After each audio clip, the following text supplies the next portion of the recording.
우리 지난주 베드로전서 4장 7절로 8절 말씀을 통해서 우리가 마지막 때에 우리가 어떻게 살아가야 되느냐, 먼저 한 가지는 영적으로 잠들지 말고 깨어서 기도하는 사람이 되어야 된다.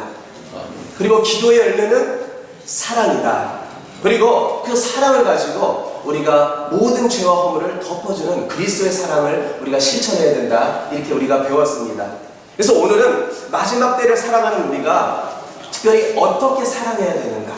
그래서 말씀의 제목을 성김과 봉사로 사랑을 실천하십시오, 이런 제목으로 우리가 말씀을 나눌 때에 오직 큰 은혜가 우리 가운데 있기를 축복합니다. 그래서 우리 9절 말씀을 보니까 이렇게 말하고 있죠. 서로 대접하기를 원망 없이 하고.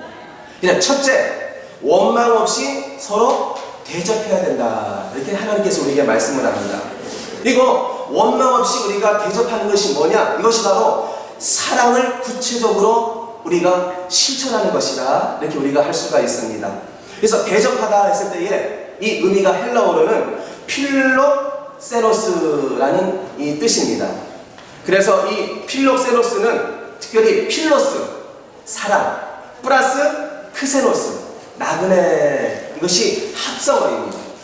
그래서 대접한다는 것은 우리가 풀면은 나그네를 사랑으로 우리가 섬긴다, 이런 말이 될 수가 있습니다. 나그네를 사랑하라, 이런 말이에요. 그러니까 공동번역에는 아주 쉽게 말해놨어요. 들어보세요. 여러분은 모든 나그네들이 귀찮게 생각하지 말고 서로 극진히 대접하십시오. 다시 한번요. 여러분은 모든 나그네들이니 귀찮게 여기지 말고 서로 극진히 대접하십시오. 이렇게 번역이 되어 있습니다. 그래서 옛날에는 특별히 이 초대교회 시대 때는 숙박시설이 별로 없었다고 합니다. 그러다 보니까 나그네가 어디에 가서 쉴 수가 없는 거예요. 그리고 특별히 이 당시에는 어떤 일이 있었냐면은 많은 그리스도인들이 특별히 네로 황제라든가 이 박해로 인하여서 흩어지고 말았습니다. 그러다 보니까 흩어져서 전 지역으로 가다 보면은 이 그리스도인들이 마땅히 들어갈 곳이 없는 거예요. 그런데 들어가서 쉴 곳이 어디였느냐? 그리스도인들 집에 가서 쉴 수가 있었다는 것이죠. 그러니까 나그네들이 왔을 때에 그 나그네들을 우리가 이 사람이 그리스도인이구나, 특별히 하나님이 보낸 하나님의 사람이구나 생각하고 그 나그네들을 우리가 외면하지 말고 극진히 베드로 사도가 말하기를 너희들이 섬겨야 된다. 마태복음 25장 35절에 이렇게 말씀해주고 있습니다. 예수님께서 말씀해 주시기를 내가 줄일 때에 너희가 먹을 것을 주었고 목마를 때에 마시게 하였고 나그네 되었을 때에 영접하였고. 그러니까 예수님께서는 나그네를 영접하는 것이 곧 누구를 영접하는 것이라고 말씀하셨습니까? 바로 예수님을 영접하는 것이다. 그리고 마지막 때의 심판 기준이 바로 이 나그네를 우리가 극진히 섬기고 대접하는 것이 마지막 때의 심판의 기준으로 삼겠다. 로마서 12장 13절에 이렇게 말씀합니다. 성도들의 쓸 것을 공급하며 손 대접하기를 힘쓰라. 그러니까 예수님께서는 그 당시에 이 사도들을 통해서도 너희가 성도들의 쓸 것을 공급하는 것이 마땅하다. 그리고 마지막 때에 내가 너희들이 얼마나 섬기고 대접했느냐, 그것을 통해서 내가 너희를 판단할 것이다. 이렇게 말씀을 하셨습니다.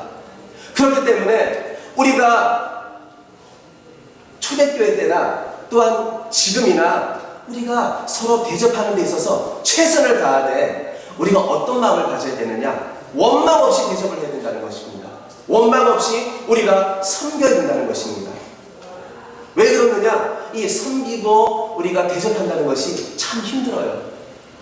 제가 오늘 새벽에 우리 김진현 선생님이 열심히 일어나서 막 준비하는 모습을 보는데 그 마음이 항상 찬양을 하면서 항상 기쁜 마음으로 항상 감동하더라고요. 그러니까 얼마나 하나님 보실 때에 참 기쁠까. 그리고 저희 가정에 그렇게 섬길 수 있도록 주신 것은, 은혜를 주신 것, 기회를 주신 것은 하나님께서 또 귀하게 하나님께서 기도에 응답 주시고 또 하나님께서 또 우리 가정을 쓰시고자 하시는 하나님 은혜인 줄 믿습니다. 그리고 우리 모두도 하나님께서 기회 있는 대로 우리가 헌신하는 것이, 그것이 뭐냐? 바로 기독교 정신이 사랑을 실천하는 것이기 때문입니다. 둘째로 하나님께 원망 없이 우리가 섬기고 대접할 때에 하나님께서는 그것을 잊지 않겠다. 하나님께서 갚아주시겠다. 이렇게 우리에게 말씀을 합니다. 그래서 마태복음 10장 42절에 예수님께서 이렇게 말씀하셨어요. 이 작은 자 중 하나에게 냉수 한 그릇이라도 주는 자는 내가 진실로 너에게 이르노니 그 사람이 결단코 상을 잃지 아니하리라. 그러니까 예수께서 말씀하시는 거예요. 내가 섬기고 대접하는 그것을 내가 보겠다는 거예요. 우리가 교회를 위해서 피땀 흘려서 우리가 삶의 현장에서 치열한 우리의 삶을 살아가잖아요. 근데 우리 하나님께 드리는 거예요. 성경 언급으로 하나님 주를 위해서 우리가 감사로 드리며 이 모든 것이 어떻게 쓰이겠습니까? 이 지금 복음을 위해서, 이것이 성교를 위해서, 하나님 나라에서 귀하게 이것이 쓰임받을 줄 믿습니다.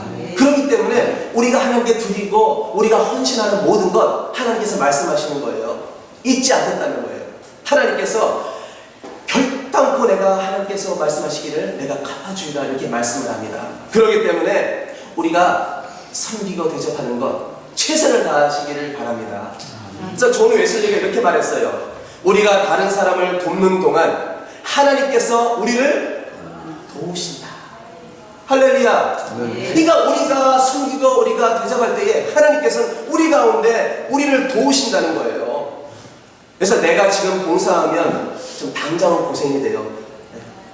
우리가 뭔가 준비하려고 할 때 얼마나 바쁩니까? 미리 1시간, 2시간 전에 최선을 다해서 뭔가 사와야 되고 뭔가 우리가 또 만들어야 되고 우리가 또 물질로도 이것을 우리가 항상 생각하면서 항상 생각하면 어떻게 준비할까? 우리가 마음에 항상 또한 우리가 계획을 해야 되고 그 모든 섬김이 때로는 우리에게 손해가 된다고 생각할 수도 있어요. 그런데 주를 위해서 봉사하고 섬기는 것 하나님께서 내가 기억하리라 이렇게 말씀을 합니다. 그래서 하나님의 이 기억하심은 잊지 아니하십니다. 언젠가는 하나님의 그 때에 우리에게 가장 좋은 것으로 하나님께서 응답해 주십니다. 그러므로 우리가 심어야 됩니다. 뭐 해야 된다고요? 오늘 말씀을 듣고 그냥 맞지 이런 것이 아니고 우리가 삶의 현장에서 그리스도의 그 사랑을 우리가 기독 정신이 무엇입니까? 우리가 뭔가 사랑을 베풀고 우리가 섬기며 대접하는 거예요. 그럴 때에 그 옆에서 누가 보는 줄 알아요? 자녀들이 봐요. 저 뒤에는 우리 조셉이 보고 이 옆에는 우리 다윗이 보고 우리 뒤에 세 우리 귀한 딸들인데 딸들이 보는 거예요. 우리가 엄마 아빠가 어떻게 살아가는가 저렇게 섬기고 저렇게 대접하는구나. 그거 그대로 배우는 거예요. 그리고 커서 나도 그렇게 해야지. 그리고 이 다음 세대가 바로 하나님께 귀하게 쓰임받는 하나님의 사랑을 나타내는 진정한 하나님의 백성이 될 줄 믿습니다. 그러므로 우리가 어려움을 당하는 특별히 우리 함께 믿음 생활하는 성도들이 있다면 기도하면서 우리가 아낌없이 내가 갖고 있는 것 우리가 초대교회가 어땠어요? 초대교회가 왜 부흥성장하였습니까? 성도들이 서로 내가 갖고 있는 거 아까워하지 않고 내가 2개 있으면 1개를 나눠주는 거예요. 그럴 때에 그 옆에 있는 비그리스도인들이 보는 거예요. 뭔가 다르다. 뭔가 기독교인은 다르구나. 저것이 바로 그리스도의 사랑이구나. 우리도 저렇게 한번 사랑할 수 있는 사람이 돼야 되지. 도전받고 예수 믿게 되는 거예요. 그렇습니다. 우리의 도움이 필요한 사람들, 내가 갖고 있는 재능이 있습니까? 은사가 있습니까? 마음껏 그들에게 베풀어 주세요. 마음껏 섬겨주세요. 그럴 때에 하나님 영광 받으시고 하나님 나라 확장될 줄 믿습니다. 10절 다 같이 읽어볼까요? 각각 은사를 받은 대로 하나님의 여러 가지 은사를 맡은 선한 청지기같이 서로 봉사하라. 둘째로 선한 청지기같이 서로 봉사해야 될 것을 우리에게 말씀해 주고 있습니다. 우리에게는 각각 하나님께서 은사를 주셨습니다.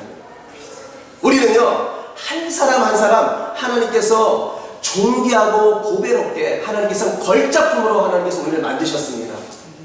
그렇기 때문에 우리를 붕어빵처럼 찍지 않으셨어요.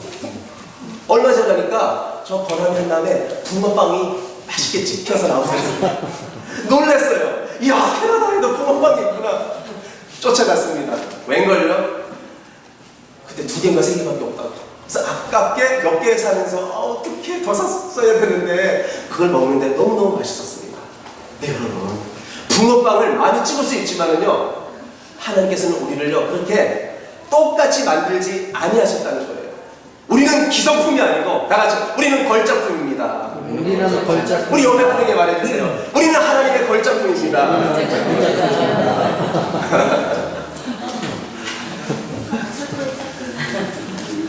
그래요. 하나님께서는 우리에게 은사를 주셨습니다. 믿습니까? 그래서 로마서 12장에 보니까 인격적인 은사를 주셨대요. 어떤 은사를 주셨어요? 인격적인 은사. 그리고 고린도전서 12장에 보니까 능력의 은사를 주셨대요. 그래서 각각 능력이 다르잖아요. 알죠? 우리에게 능력이 다르잖아요. 어떤 분들은 주방에 가면 이렇게 찬양을 부르면서 음식을 만들어요. 근데 어떤 분은 주방에 갔다면 죽을 마십니다. 내가 헌금을 했지 내가 주방에 못 있어. 이 다른 거예요. 어떤 분 전도를 하면요 그렇게 신나서 우리 피터 씨는 계시지만 이렇게 제가 차를 타고 이렇게 멀리서 횡단보도에서 이렇게 지켜보는데요 가시면서 전도를 하더라고요. 인도 분에게 와서 여자분에게 막 뭔가 보여주면서 할렐루야 하면서 가서 또 이렇게 몇 메타도 안 갔어요. 어떤 또 남자분을 만나니까 또 근데 그거 하나도 못하는 분이 있어요. 그러니까 우리에게는요 또 가르치는 은사 얼마나 잘 가르치는지 몰라요. 그분이 가르쳤다면 귀에 쏙쏙 들어와요. 왜 초등학교 한 반을 5명 맡기면 그분은 10명, 20명을 만들어요. 근데 어떤 분은 5명 맡겼는데 마지막 송영진이 찬바람이 불면 찬바람이 불면 찬바람이 불어요. 은사가 달라요. 이게 능력의 은사가 있고 또 마지막엔 직분의 은사가 있습니다. 하나님께서는 우리에게 성도로, 하나님께서는 우리에게 집사로, 권사로, 목회자로 하나님께서 부르셨습니다. 그래서 은사뿐만 아니라 좀 아까 제가 말했듯이 찬양을 잘하는 분이 있습니다. 찬양만 맡겨놨다면 1시간, 2시간 정도 좋아요. 얼마나 기타를 치면서 우리 김선선이 찬양을 얼마나 열심히 잘하시는지. 저 뒤에 계시는 바로 우리 제임스 우리 현우 성도님 피아노 얼마나 멋있게 치는지. 어떤 분이 그러시더라고요. 저도 피아노를 배우고 싶어요. 근데 피아노 배우시길 바랍니다. 남자는 더 멋있어요. 네, 그리고 또 돈 잘 버는 분이 있어요. 어떤 분은 했다는 사업을 말아먹는 분이 있는데 어떤 분은 사업을 했다면 1, 2개, 3개 번창하는 분이 있어요. 어떤 분은요 크게 관리를 잘합니다. 벌었다면 빠져나가지 않습니다.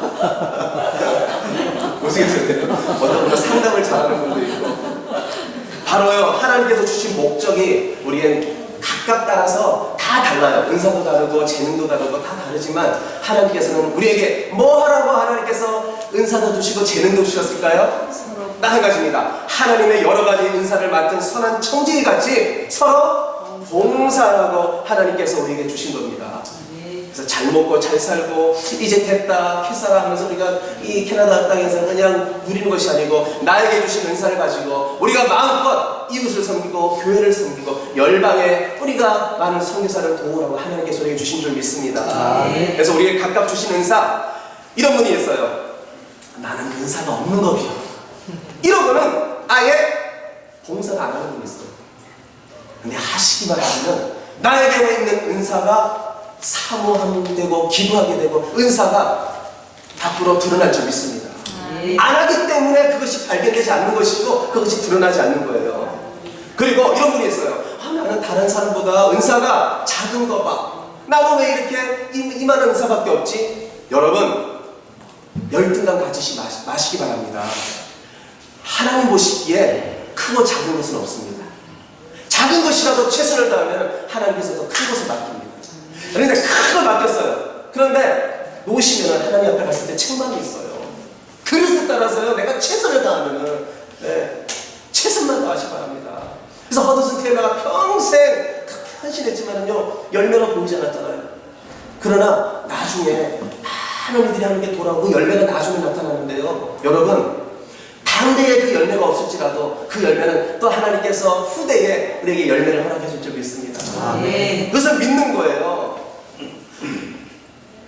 그래서 제가 이찬수 목사님이 우리 목회를 이렇게 참 크게 잘 하는 귀하게 저렇게 쓰실까 그 비결이 있더라고요. 아버님이 개척교회를 하셨어요.